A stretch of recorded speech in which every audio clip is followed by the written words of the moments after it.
welcome to Behind the Bearcat. This is the podcast where the Northwest Missouri State University Career Services Office talks with Northwest faculty, staff, students, alumni, and friends to hear about their career journeys, how they got to where they are, and how they became Bearcats. I'm Career Services Assistant Director Travis Klein. And I'm Hannah Christian, the Director of Career Services here at Northwest. And today's guest on our podcast. Oh, that's me. That's you. I'm like, okay, yeah. Mark Hendrix, I'm the University Event Scheduling Coordinator here in the Student Union. So, Welcome, Mark. thank you very much for having me. It's great to have you. So Mark is my neighbor, and also we used to work together at the radio station way back when in college. So absolutely, Mark and I go way back. So very much so. I'm very glad to have you here. So tell us what you do at Northwest. So you said University Event Scheduling Specialist. So that's one of those lovely university titles. So what does that actually mean? Yeah, so it's a lot of stuff. So any event that we have on campus, like I'll do the scheduling for it, unless it's in athletics. That's pretty much it. But anything really here in the student union, the station, the outdoor pavilion, we'll do the setup for that. And essentially, I'm an event coordinator for the student union. So I know y'all use my union quite a bit. So we all work together quite a bit. So we just try to make sure that everybody's events are ready to go and looking good, and make sure y'all are happy. And I'm in charge of getting the tailgate set up for football. We'll do weddings and all types of different events and stuff like that. So I got that, and then all the scheduling for like Colden Hall, Garrett Strong. So if you're having like a class meeting or something like that, then I'm in charge of that. And then also I'm in charge of summer camps and conferences, getting all those people in here, all the sports camps, getting them housed, and all the non-sports camps, making sure they have meeting spaces and things like that. So yeah, Mark's the guy. Yes.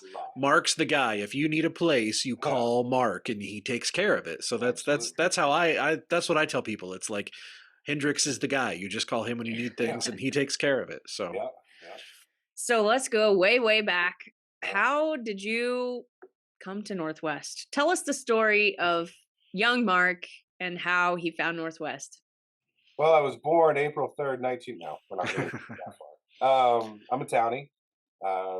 Graduated from high school here in 2004. Went to college, did the college thing, moved away in 2008. And Ashley Hendrix, who you guys interviewed a few seasons ago, actually watched that back the other day. It was gave me a lot of tips on how this is going to go. But we moved to Olathe back in 2008, and we moved back home here in 2015 and became Travis's neighbor. And the rest is history. Started here in 2016 and just been loving it ever since. I knew when I was in high school that I wanted to go to Northwest. I didn't really look at any other place. I looked at Missouri State because I was born down there. My dad lives down there, and it's a big place. And I know Maryville and know a lot of people here, so this has always been home, and I think that's pretty much it. So you studied broadcasting? Yeah, so studied broadcasting. Found out that I enjoyed working more than school, and decided to take the working route. So did some radio here and there, and then I found out, maybe it wasn't for me. So I kind of went a different career path. I was a supervisor for a landscape development company in Olathe, and enjoyed that tremendously. I was there from 2008 until we moved back up here in 2015. But the tie-in to events is one of the things that I added on while I was down there is I was working for an apartment complex, and they were having trouble finding events and things like that and stuff to do. And I was helping plan those, and I was like, man, I really enjoy this. I like, getting people out and doing stuff, and that was a lot of fun. So whenever this position opened up, I just had to jump at it because I feel like I have really great customer service skills, and I know how to please the audience. So it was just a nice fit for me. And you're also super active in the community too, right? Like not only are you the guy on campus, but you do a lot of stuff for Maryville as well, Yeah. right? So yeah, sometimes we kid because now we have two children, so we might have to step back just a little bit, tone it down just a little bit. But Maryville Public Art Committee, which we are actually merging into downtown Maryville, because pretty much all of our events are in downtown. All of our artwork is downtown, so it kind of just makes sense. So we're merging into that, and I'll be joining the downtown Maryville group. I'm on the Wesley Center board, the Wesley Center here on campus. I'm on their board. I'm on the First United Methodist Church board. I'm on the Mosaic Golf Committee board. So, or the St. Francis Foundation Classic Golf Tournament, that thing. Very active in all the events and stuff out at the country club. So we got our hand in a lot of stuff. So, and one of the things with your position right now, you hire a lot of students, and we do that in our office too. So, what, thinking if a student's listening to this and is looking for a campus job, what are the things you look for in a student worker in the union to be? Because when I call you, it's you come up and help a lot because you do have great customer service, but I feel like your students do a lot of that too. So, are there skills or things that you would like them to mention on the application that like you really like to look for in a student employee? Sure. So, the first thing is just putting yourself out there. With this position, I I understand that you're not going to have a lot of event coordination skills, stuff like that. But if you're outgoing and are not afraid to talk to people, that's a big plus. I use a lot of the I call it the airplane talk, where if you're sitting next to somebody on an airplane, I don't want to if I feel like talking to somebody on the airplane. I don't want to be bored the whole time. If somebody's just saying, "Yeah, okay, whatever," like let's have a conversation. So in the interview process, if we can strike up and have a good conversation, like, man, I want to know more about this person. So that's huge for me. Um, and then somebody that's just kind of a go getter. You can kind of just you you feel it whenever they come into the interview. They're like, prepared, and don't have to take forever to think about answering a question. They're just like, yep, it's no big deal. Yes, I can do that. Yes, I'm available at those times. Yes, I'll work Saturday night at 8 p.m. until midnight. Of course, that sounds great, Mark. That's awesome for me. That way I don't have to do it. But I somebody that's just going to put themselves out there is just huge. That's the first step, is just apply. Like, do not be afraid to apply, because a lot of the jobs on campus you probably don't have any experience for, but we're here to help you. And my goal by the time that you leave being a student manager here at Northwest is you've got great communication skills and you're a great person. You know, I totally understand that you are here to go to school. So we're going to make sure that you get your schoolwork done. We're going to make sure that you work too. But we're going to take care of, numero uno, going to school. That's number one. Um, but we're going to make you a great person by the time you leave here. And the lasting relationships that I have with my students, I call them my kids. It's great. I've officiated one of their weddings. That was really cool for me, and getting them to come back on homecoming. That's always fun to have them. Be like, man, I got to stop by and see Mark or see the union, see what's changed. That's great, and they become part of my family. They know my kids. They've babysat, my kids before, and well, my kid, new ones haven't started, but yeah, you get the idea. But yeah, just having them,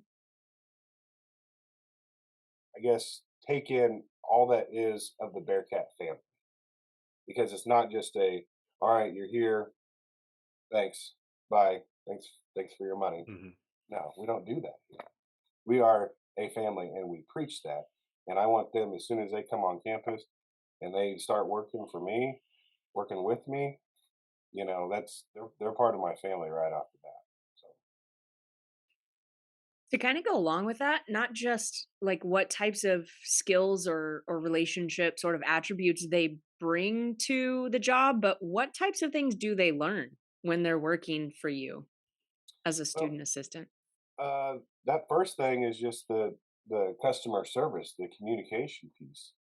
Because I tell them from the get go, I go, you're going to work with everybody from your student organizations to the Northwest leadership team to the board of regents to the governor who was here last year.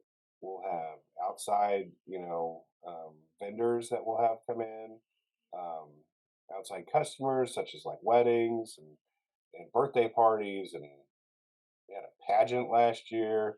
Um, so, I say you can't be afraid to talk to anybody because at the end of the day, they're people just like you and I, you know. So that's the number one thing that they're going to learn is they're not going to be afraid to talk to anybody because when they come in, they're shy, of course. Especially especially with COVID. Everybody was shut in for a long time, so now we're starting to get people kind of coming back out and kind of reintroducing, like, okay, Here's how this is you how I talk talk to face to people. face. Yeah. Yes, absolutely. I was kind of bummed that we have to do this on Zoom. I was ready to sit down and have a nice Red Bull and just have a little chat. But I get it. I get it. But yeah, customer service. That's number one that you're gonna take away from here, and just making sure that you're completing your tasks. You got a set list of things that you're gonna do each day. Like you're gonna go check the bill. You're gonna check for trash around the building. Pick up anything that you see, make sure that the rooms are set up for the next event, um, and just making sure nothing crazy happens here in the union while Mark is gone. um, and Which is a lot harder than it it, sounds, to it be really honest. is. It really is. But we put security cameras in, so we're okay now. But yeah, and it's, customer service and the hard work, and then just completing schoolwork. That's really important for You mentioned summer camps, and I think, a lot of folks don't think about that. They think, Northwest kind of shuts down in the summertime, but you. we've had several guests that talk about how coming to a camp, like a football camp or, something where they stayed on campus in high school, made them come to Northwest. So those are a really huge part of admissions that I think we don't really talk about a lot. So can you talk about maybe some of the different types of camps that you guys have come to campus over the summer? Oh yeah, 100%. We've got football, basketball, men's and women's, soccer, cheerleading. We've had that's quite a few of them. Mhm. Volleyball. I know there's more. Um, but yeah, like you said, exactly. That's our number one for a lot of these kids. That's the first time that they're going to see Northwest. So we've got to put on we got to paint a good picture of how we treat people here at Northwest. We got to make sure the rooms are clean, make sure that the facilities are up to date and looking great. Um, the tell you a little story about last summer is for football camp. We had a team from Barrow, Alaska, come down just to come to football camp here at Northwest. I think there's a connection with one of the coaches, but they stayed for a week, maybe 2 weeks. They loved it. They loved being down here, and gosh, that was such a cool thing to meet those kids. And they're like, "It's hot down here," and I'm like, "Well, yeah." But it was so nice to just meet them and show them Northwest and show what we have. We don't have Chick-fil-A going on in the summer. We don't have Einstein's. Starbucks is still open, but we make sure that our facilities downstairs in the Bearcat Commons are looking good, and we definitely don't shut down in the summer. June and July are man, they're hopping around here, Huge, especially yeah. in July. We've got camps, we've got SOAR, um, you know, Upward bound. yeah, Upward Bound. I think the only slow-ish month is probably middle to end of May, and that's when I can like breathe for a little bit. Um, Mainly because facilities shuts everything down. It seems like now. So, um, but yeah, we have that little break, but then June hits and we're off and running again, and all the way up until school starts again, and the cycle just starts over. What you mentioned when you were talking about, being a broadcast major and talking about liking work more than liking school. Mhm. And I think a lot of times, especially students, we're talking always about students and work. Um, they don't understand that that's just as valuable a piece of information as things that you're learning in the classroom. Mhm. Um, so tell me, what do you like about working? What do you love about your job? Or if you love your job, I'm assuming that. I love it. I love my But job. what do you like? What are the qualities of working that like you really just enjoyed more than going to class? Oh, back in the day. Both and or all. And okay, I got you. Yeah, yeah. Um, I loved I loved being on air. That was a lot of fun for me because I could make jokes and stuff like that, and then learning more and more about how a radio station works. When I was 20, that was awesome for me. I wasn't married and had kids. I could go spend a lot of time in the studio just practicing and working on stuff and making up funny stuff, and you know that was a fun thing for me. And I think I got caught up being there too much than versus being in the classroom. Well, that too, but I was focusing more on I can make money right now doing this. I'm not making money. I'm actually spending money doing this. Do I look back and say, "Dang, I wish I would have really done that better"? Of course, but I can't go back. You know, I can still go to school now and finish, which is what I'm going to do. But am I going to do I regret my life? No, absolutely not. It's made me the person that I am today because I wasn't somebody who just said, "No, school's not for me," or "I'm going to take a break and just figure it out." No, I got out there and I worked, and I made sure that rent was paid and um, everything under the sun. And did it make things harder for me? Um, I don't know if it really made things harder. I don't struggle or anything because I just find a way to make things work. I'm not, going paycheck to paycheck. Well, this first right after the new baby, yes, a little bit, but That you once a know, month paycheck is We feel brutal. that. a Yes, once a month paycheck it's that's brutal. something. Absolutely. Um, but no, I'm happy with the way that my life is. Even though I may have made not the best decision for that some people think that I made a bad decision. Is the right decision for me. Um, I've got a great job. I've got a great family. I've got a great house. I've got an awesome neighbor. These guys are awesome. And you're on a Um, college campus every day working with college Absolutely. student and like living the best Yeah, dream, right? absolutely. I get to come to work every day and see hundreds and if not 1,000 kids walk through the union, and they're all all over the place. Getting from here to there. We're making awesome events for these kids, and working with all the different departments around campus is that's an awesome thing for me because I'm able to help others that aren't, I don't know, not in the event Mhm. game like I am. So, we look at different ways of, how can we make your event better, things of that nature. So I hope that kind of answers your question. Mhm. Oh, that was awesome. Yeah. So you mentioned, moving away like to the Kansas City area and then coming back. So I know that coming back is something we've had discussions with folks with the city and the county, and they really want a lot of people to do that. People that went to school here and maybe, moved to the city for their 20s or early 30s and then want to come back and have a family in Maryville. Can you talk through that decision-making process to leave the Casey area and come back to Maryville and back to Northwest? Yeah. So, so me and Ashley, um, we had talked that like before we had kids, this was probably, let's say 2010.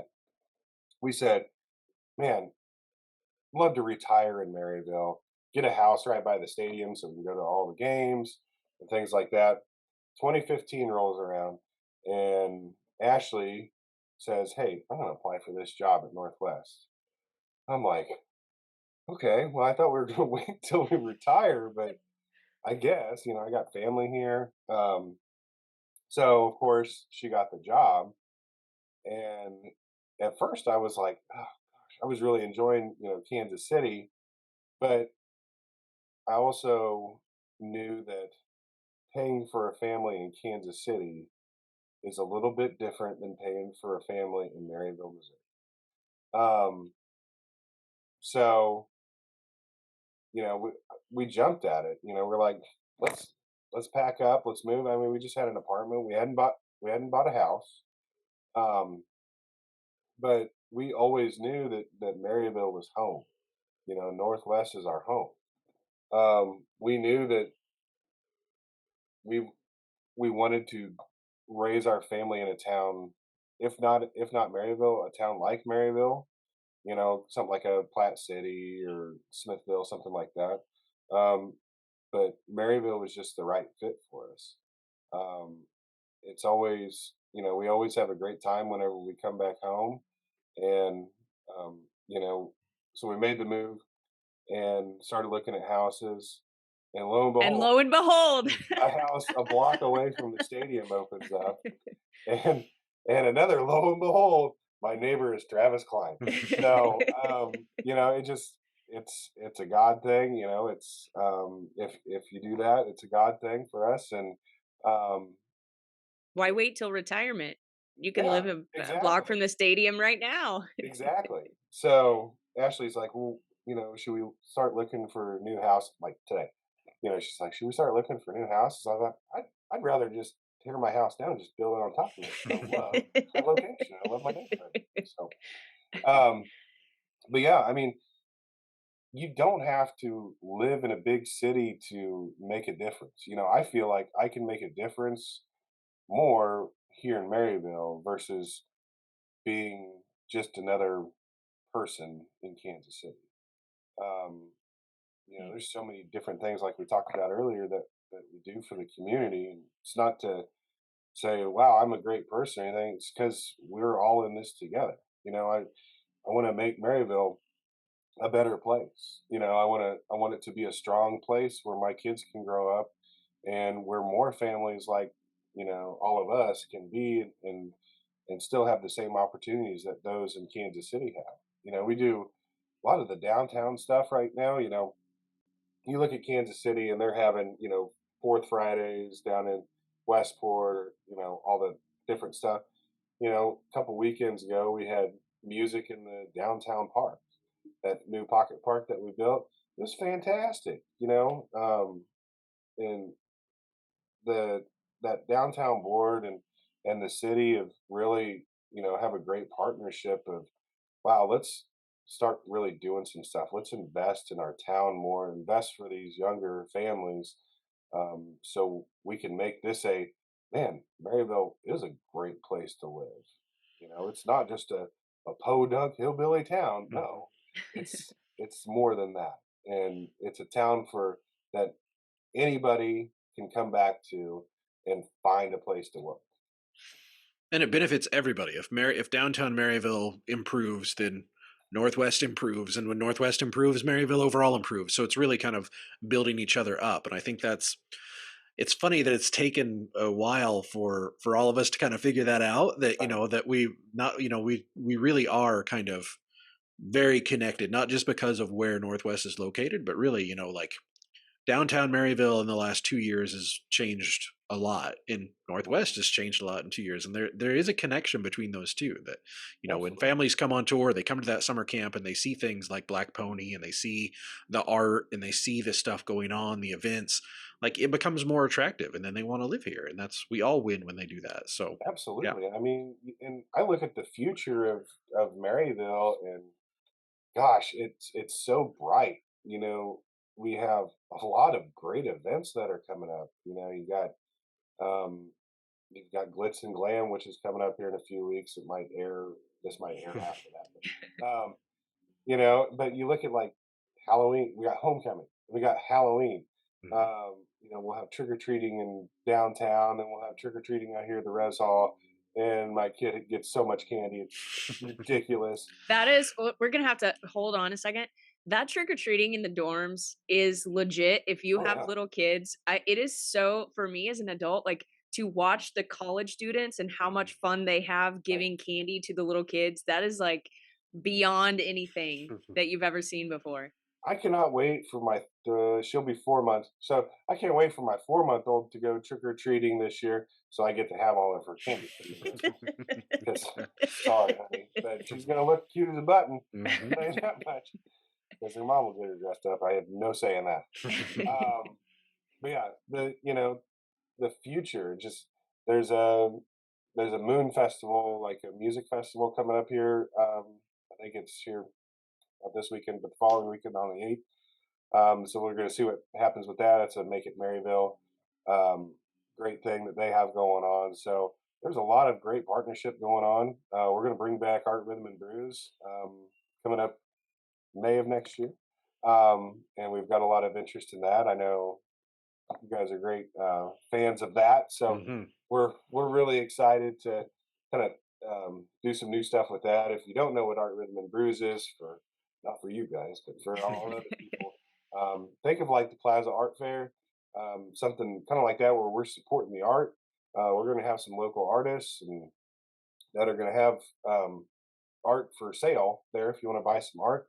But we're going to have some, um, you know, local breweries, local wineries um, bring their crafts and drafts and all that stuff and bring it up, and you can taste it all. And then we'll have local food from, William Coy, A&G, Simply Siam, probably the Palms will be there. Clear Creek, I think they just opened up today. It's their first day.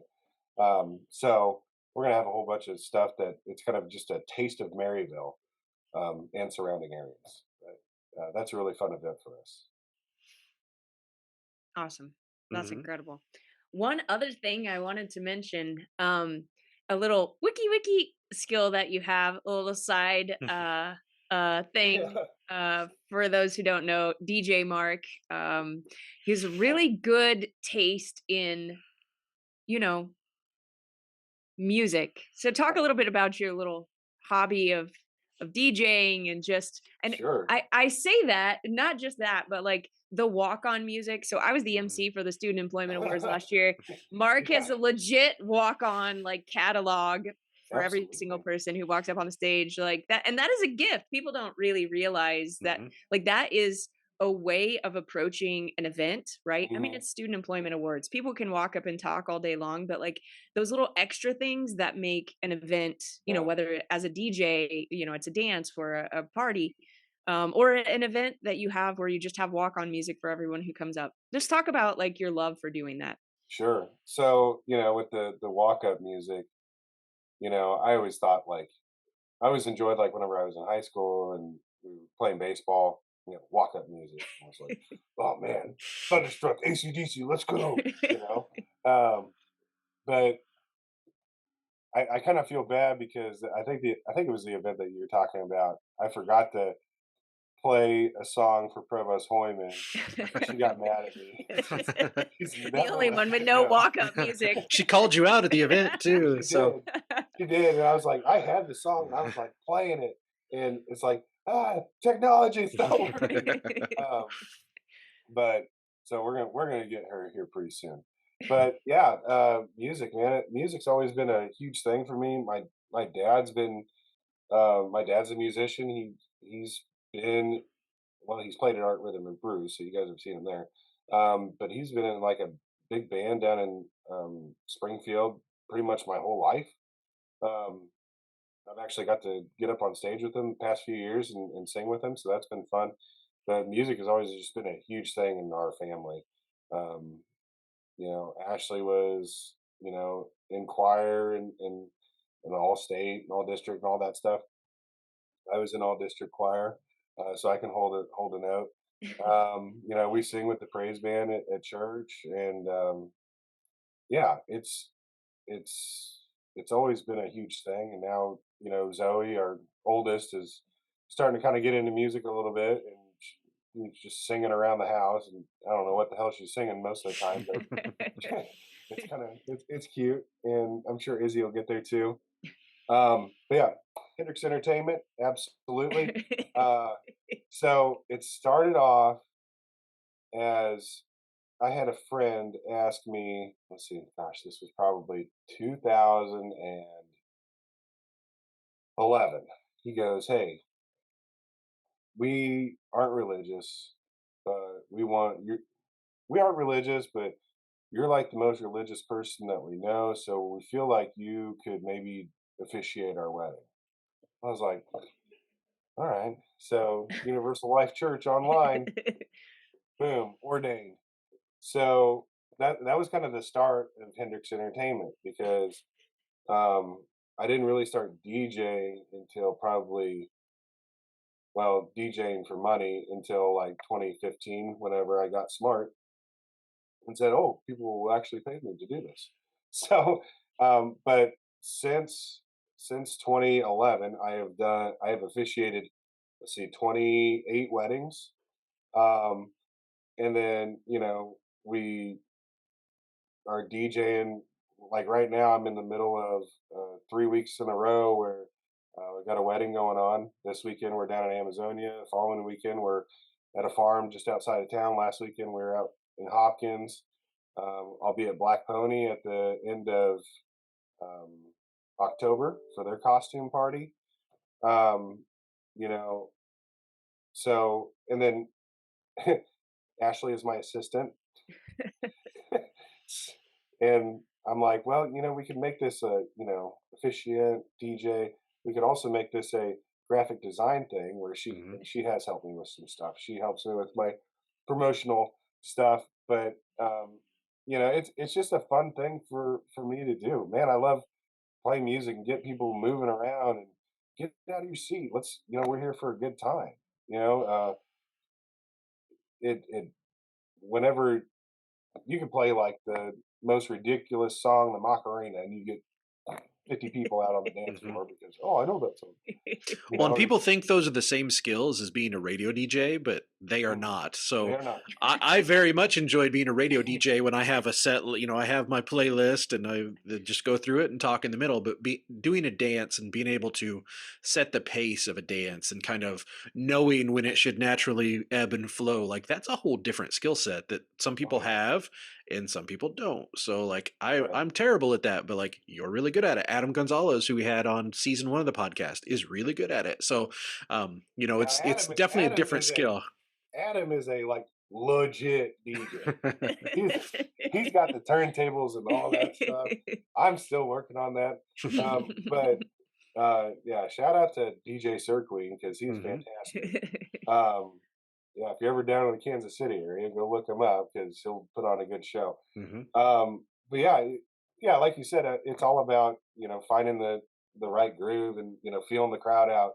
Um, and sometimes you have those songs where, man, nobody's dancing to that one. Hmm. I just blame the bride and groom for that one. But it's all about, okay, well, how am I going to get out of that song? And then you find another song that has a hard start to where you just say boop, boop, and hit it. It just kind of goes into it. And if you're losing people, you play a slow song or you play Hmm. Cupid Shuffle or you know something else to just get people out there. So we started incorporating a lot of different stuff. So we'll do a bunch of fun games like the shoe game where if you ever been to a wedding and they're sitting in a chair back to back and they hold up one of each other's shoes, and I'll ask a question like, "Who snores more?" And Ashley would say, "Mark," and we'd probably hold up both of our shoes. So, um, and we'll do anniversary dance, which is always a fun one. Get all the married couples out on the dance floor. That's a great way to get people out on the dance floor. Like, Mhm. you know, um, yeah, if you've been married for like less than 4 hours, so like the newlyweds, they have to leave. Uh, and then what I try to do is like I try to make it personal for their event. So I ask like the bride and groom before, like, "Hey, who do you think is probably going to be the longest married couple?" And they're like, "Oh, it'd probably be grandma and grandpa." And I go, "Okay, well, when were they married?" And they'll say, 1954. So I try to find a song from 1954, some slow song. So at the end of the anniversary dance, after they're the only ones there, I'll cut to that. So they kind of have that special moment by Mhm. themselves. And then usually the bride and groom will join them. And kind of, it just makes it special for pictures and stuff like that. So yeah, that's my drawn out The Henderson. good No, that's tips and awesome. tricks. Yeah, Yeah. yeah, Yeah. But it's definitely a really fun thing for me to do, and yeah, it's a side hustle, but it's something that I enjoy doing, and I'm very lucky that I have two jobs that I really love doing, and if you're not happy in your job, go find something that you're gonna like doing. Mhm. Money is not everything. I'm just gonna break that to you right now. I don't make the most money in the world, but damn, I am happy. Mhm. I get to spend time with my family each and every single day. I get to go play golf with my friends and do a bunch of great things. And me and Ashley we have always just been goers. Like we don't sit around and hang out at home very much, but we're always going and doing something. And people don't understand, like, how do you guys just had another kid? Like, how are you doing this? I'm like, we don't know any other way. Mhm. You know, that's just the way we are. Happiness is priceless. Mhm. Absolutely. Excellent. Well, thank you so much, Mark. This was great. Yeah. Thanks, guys. It was a lot of fun. All right. Well, that will do it for another episode of Behind the Bearcat, and we'll talk to you next time. Hey guys, we hope you enjoyed that episode. If you did, be sure to give us a thumbs up below. That helps out. Also, if you've not done so yet, be sure to subscribe and hit the notification bell so you never miss a new episode. Also, we'd love to connect with you on social media. You can find Behind the Bearcat on Twitter, Instagram, and LinkedIn. Plus, the audio podcast comes out on Fridays on all the major podcast platforms. Thanks again for watching Behind the Bearcat, and as always, we'll talk to you next time.